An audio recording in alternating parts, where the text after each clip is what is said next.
Saan ka man naroroon, mahal ko, mananatili kang buhay sa aking puso.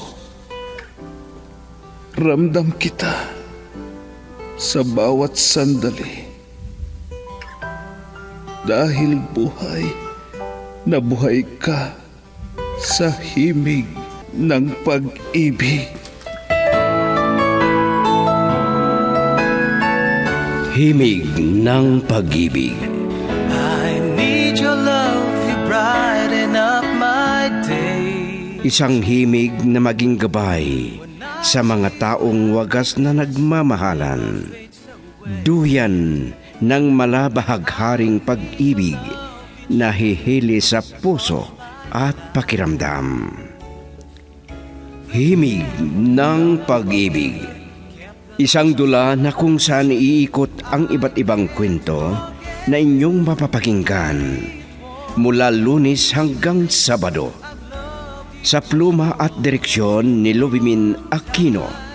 Dito sa Lovelet Artist and Talent Center Drama Productions, handog sa inyo ng #1 and most trusted radio network in the country, Bumbo Radio Philippines. Basta Radio. Bumbo.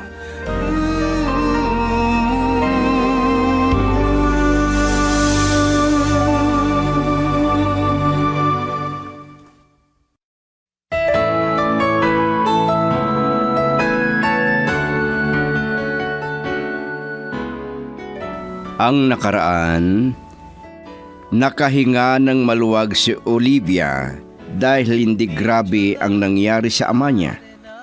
Dahil sa pakipagbanggaan kay Froilan at ipinangako ng binata na siya ang bahalang magpaayos sa kutsi. Mabigat ang dibdib ni Olivia dahil hindi nila makontra na mag-ama ang gusto nang gawin ni Christine na kapatid niya. Ito ang dahilan para sumakit ang ulo niya. Nahalata ni Mrs. Vera Cruz na nahulog na ang loob ni Froilan kay Olivia. Hindi rin lihim sa dalaga, pero iniisip pa rin ang pagmamahal sa kapatid hanggang masyado nang naguguluhan. At ngayon, ang pagpapatuloy ng isang linggong kasaysayan na pinamagatang Hindi Mapapagod ang Puso. Dito sa ating dula, Himig ng Pag-ibig. Shared together, kept that love alive. I can't forget. Kung minsan may kabutihan na dulot ng nagbanggaan tayo, Mr. Veracruz. Pwede po ba, sir? Tawagin niyo na lang ako sa pangalan ko. Mapagpakumbaba ka. Malaki ang korporasyon na pinamamahalaan mo. Pero nagtataka ako bakit Alfinor Group of Corporation. Sir, isang Alfinor si Mama. Alam niyo kung gaano ang yaman nila. Naghati-hati na sila ng kanilang ari-arian. Ganun ba? Malaking karangalan ang makilala ka, Froilan. Mabuting tao si Papa. At pareho tayo na negosyante. Pero may malaking problema ang kumpanya. Sana hindi magsarado dahil kawawa ang mga empleyado na mawalan ng trabaho.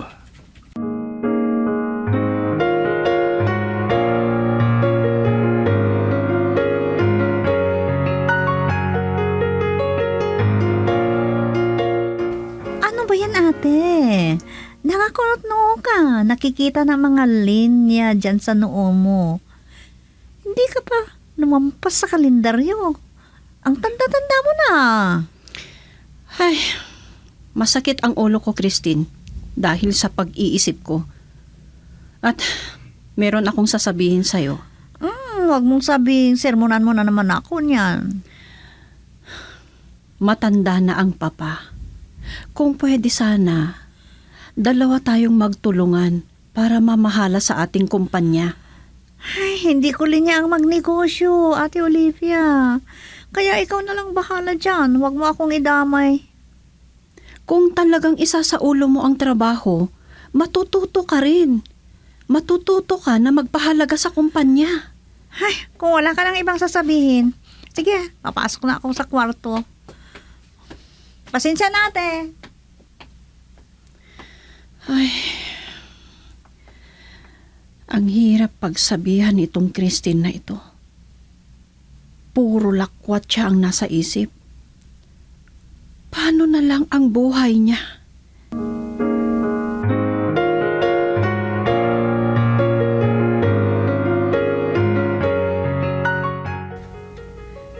Ay, hindi ko na kaya. Naguguluhan na ako. Paano kung malaman ni Papa ang tunay na kalagayan ng korporasyon? Masyadong malaki ang porsyento ng utang ko sa bangko. At pwedeng ilitin ang kumpanya. Sobrang masakit na ang ulo ko sa kaiisip. Ano kaya kung tatalon na lang ako sa ilog para mamatay na ako? Huwag ka sanang tumalon dyan sa tulay. Liwanagin mo ang iyong pag-iisip. Olivia, ikaw? Pabayaan mo ako, Froilan. Ano bang problema mo? Hindi ito ang dapat na isipin mo. Matakot ka sa Diyos. Hindi ko na kaya. Kaya mas mabuti pang mamatay na lang ako.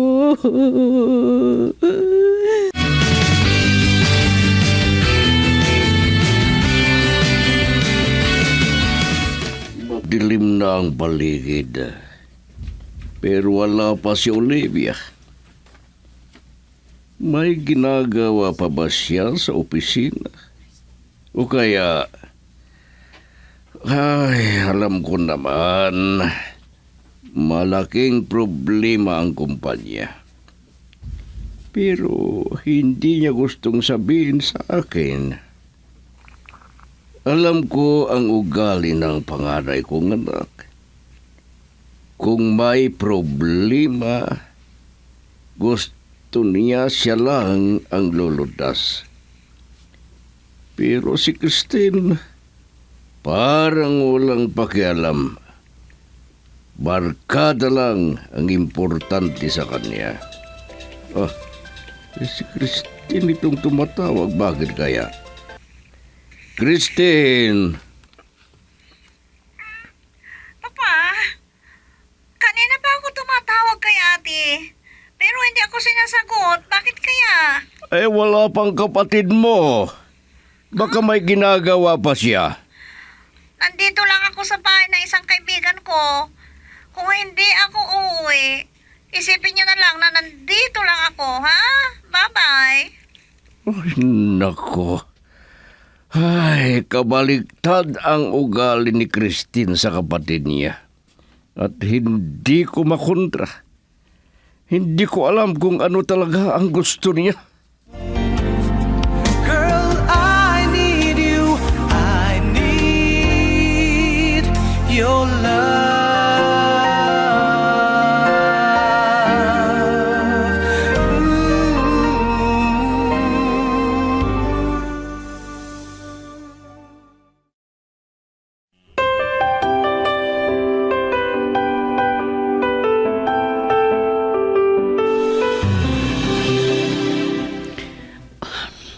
Salamat, Froilan. Pero bakit dito mo ako dinala? Kung napapagod ako, dito ako nagpapalipas ng oras. dito sa rest house namin na malapit sa dagat. O ano? Guman na ba ang pakiramdam mo? Ayan, iiyak ka na naman. Napakabigat magproblema ko, Froilan. Hindi ko kayang bayaran ang malaking utang ko sa bangko. At maiilit na ang kumpanya. Kaya naisipan mo ang magpakamatay? Matalino ka. Bakit yan ang naisipan mong paraan? Inilihim ko kay Papa ang totoong problema ng kumpanya. At kung malaman niya, Hindi yan ang lulutas sa problema mo. Tutulungan kita. pero paano? Ikaw ba ang magbabayad ng utang ko sa bangko? At ano naman ang kapalit? Hindi ako naghihintay ng kapalit. Gusto ko lang makatulong. Alam ko na napakayaman mo, Froilan. Pero hindi ko maisip na may iba ka pang sadya sa akin. Aaminin ko. Mahal kita, Olivia. Alam ko. Noon pa man, halata ko na may gusto ka sa akin. Nag-alay ako ng tulong sa iyo. Hindi para tanggapin mo ako. Taos-puso ang pagtulong ko sa iyo, Olivia.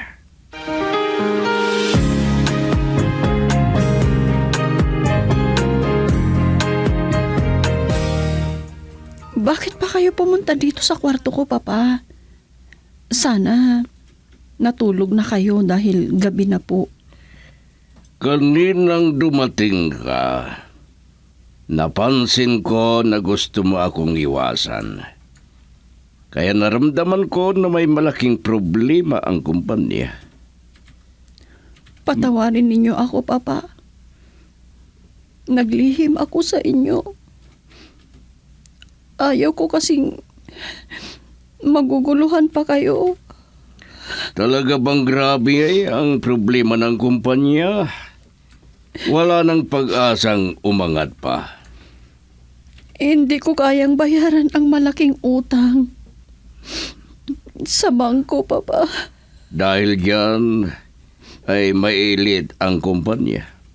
Alam ko, gaya ko, takot ako na magiging mahirap tayo. Pero si Christine ang iniisip ko. Ako din, Papa. Iniisip ko din siya. Kaya, nagtangka akong magpakamatay na tumalon doon sa may tulay. Olivia!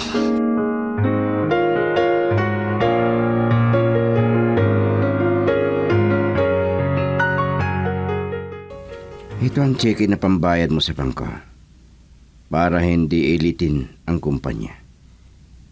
At ang isang cheque ay dagdag puhunan mo para tuloy ang pagtakbo ng kumpanya. Masyadong malaki ang utang na loob ko sa iyo, Froilan. Mas lalong sasakit ang ulo ko sa pag-iisip kung paano kita mababayaran. Huwag mo munang isipin yan. Ang importante ay ang pagbangon ng kumpanya.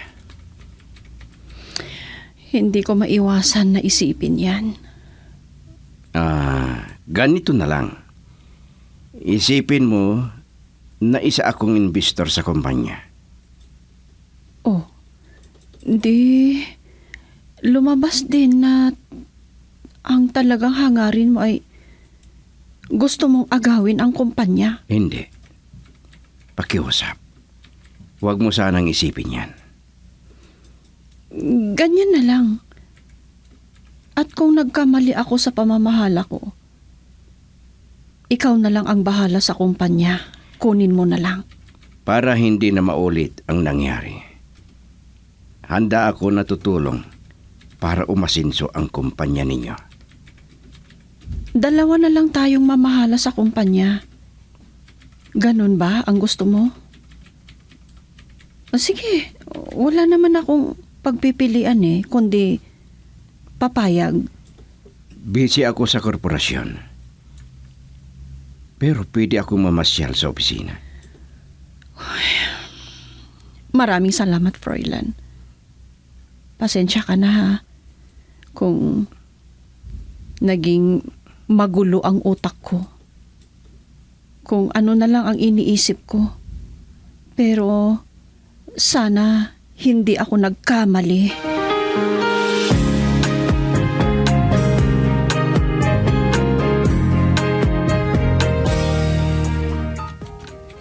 Hindi mo masisisi si Olivia kung yan ang iisipin niya. Kung ilang milyon ang utang sa bangko, saka binigyan mo ng puhunan para matuloy ang takbo ng kanyang kumpanya. Hindi naman dahil sa pagmamalaki ko o pagmamahal ko pala. Kaya ginawa ko yon, Mama. Totoo ang hangarin ko na makatulong. Pareho kayo ng papa mo. Kung malaman lang ni Olivia ang kabutihan ng puso mo, walang dahilan na hindi mapag-aralan na mahalin ka. Mabuti naman kung ganyan, Mama. Sige, matutulong na ako. Dahil may maaga akong meeting bukas ng umaga. Baka sakali na may panahon ako na mamasyal sa kumpanya nila Olivia. Girl, I need you. I need your love.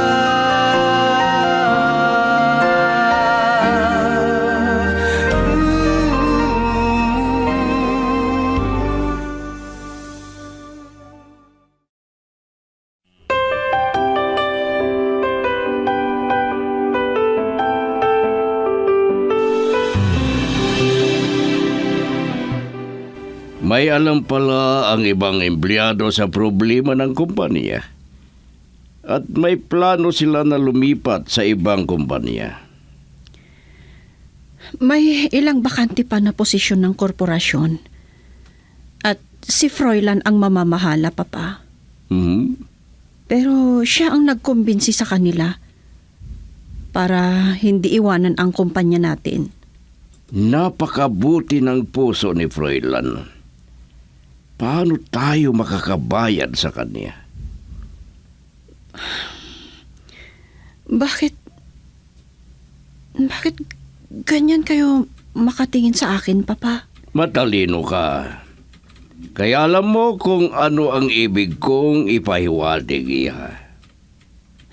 Pa, huwag na nating ipahalata kay Christine na may problema ang kumpanya. Baka naman yan ang paraan para magbago siya. Mabuti kung ganun. Pero, paano kung iba ang pagkakaintindi niya at masama ang ibubunga?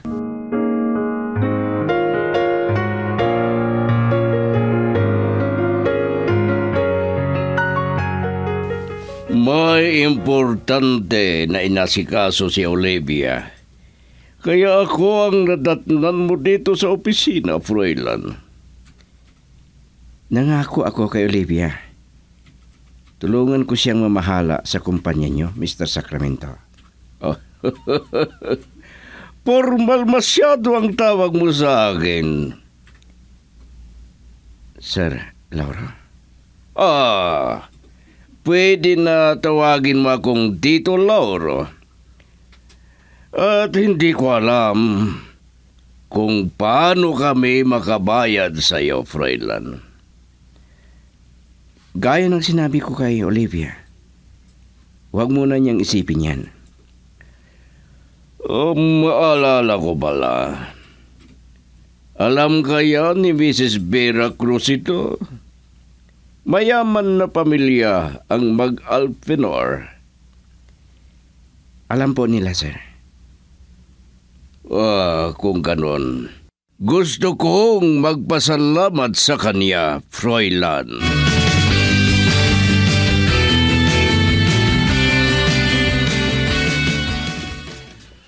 Habang naghihintay tayo ng paghahanda ng mga katulong para sa ating salo-salo, mag-usap muna tayo.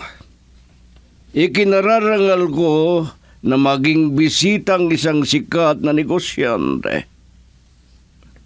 Binilda Alfinor Vera Cruz. Mr. Sacramento, Lauro.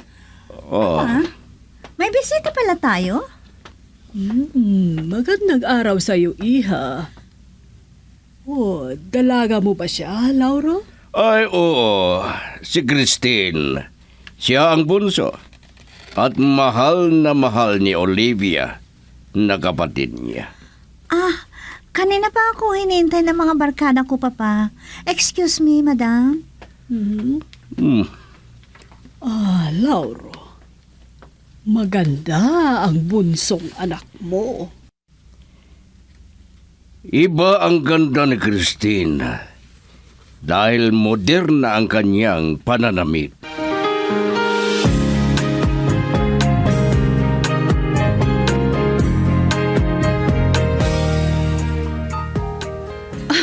Dito ka pala nag-i-standby sa rest house ninyo.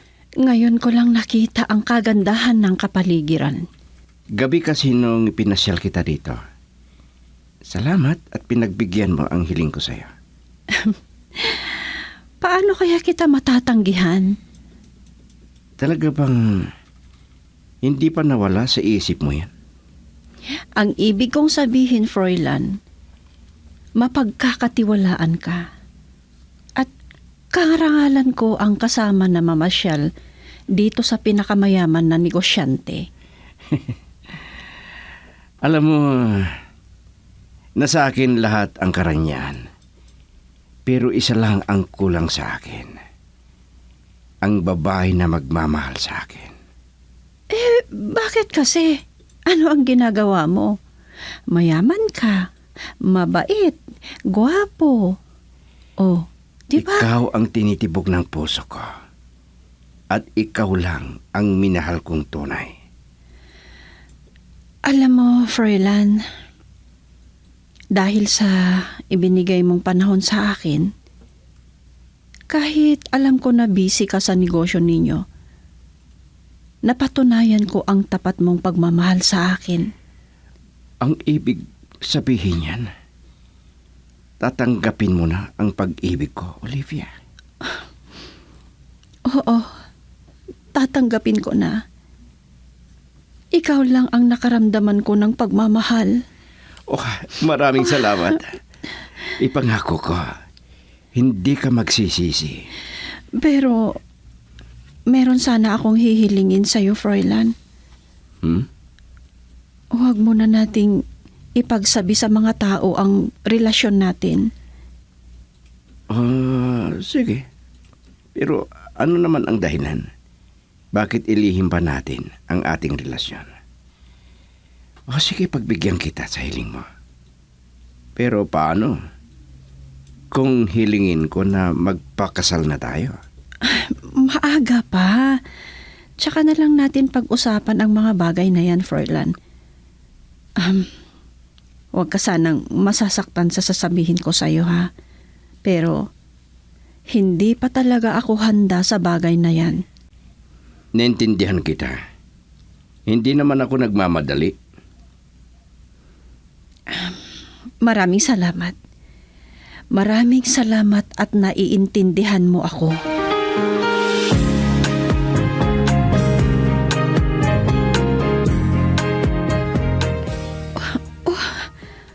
Ang sakit na naman ng ulo ko. Pagod lang ba ito?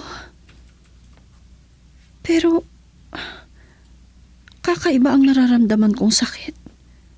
Parang mababasag ang ulo ko. Parang nahirapan pa akong huminga at nahihilo ako.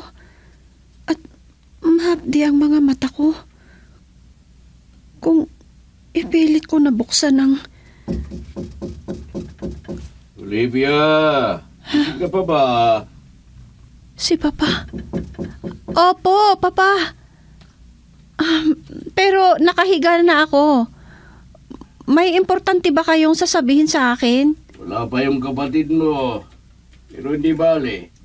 Ako nang bahalang tumawag sa kanya. Sige, magpahinga ka na. Salamat, Papa. Talagang hindi pa rin nagbago ang kapatid ko.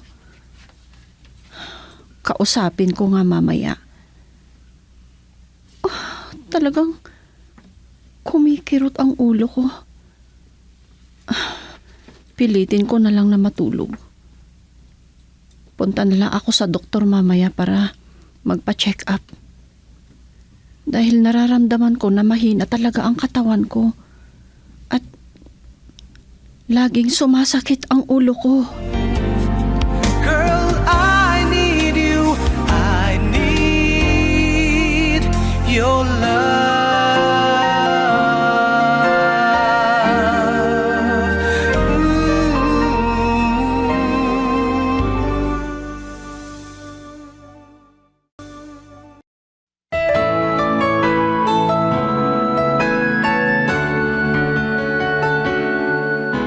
Ano pa ang mga susunod na pangyayari? Mga giliw naming tagapakinig, sundan bukas ang karugtong ng isang linggong kasaysayan na pinamagatang Hindi Mapapagod ang Puso Ko.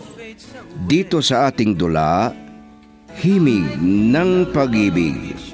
Isinulat ni Delphine Dumayas at sa direksyon, Lubimin Aquino Sr.